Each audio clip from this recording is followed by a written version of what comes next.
Dneska trošku budu mít Minecraftáka, ale nebudu, protože jsem to čas začátku. A dnes vítejte u Čáry Mary Fukača. Berky? Tady máš čtvrtý díl. Ano, máme čtvrtý, ale zjistili jsme, že jsme to trošku přehodili, že tento díl měl být pátý, takže... Ne, neměl být pátý. První díly byly zkušební, takže jsme je radši netočili. Takže vlastně tady ten první díl vlastně vůbec neexistuje. Ale měl. No, měl, ne. A teď vám ukážeme to. Takže, ano. Ano, vidíte, máme tam nějakou pizku, když nevím vůbec jakou, možná masožravou, to je jedno. Teďka vám ukáže Dan zezadu, takže... Ano, a já teď půjdu ven a zkusím to natočit z okna, jestli to třeba nepůjde víc.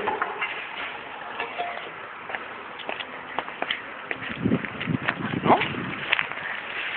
Tak, takhle máme...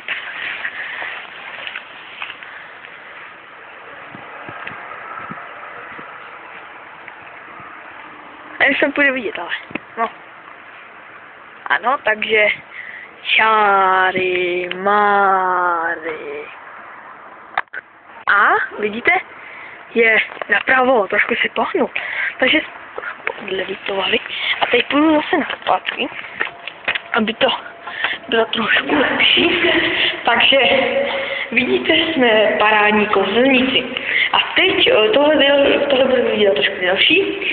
Takže tohle dáme, tohle zkusíme zase zakouzlit, aby to ano, doprava, jestli to nějak půjde. Ještě na zpátek zkusíme to, ano, neprojde. Nevím, no, uvidíme. Takže, Čáry Mary.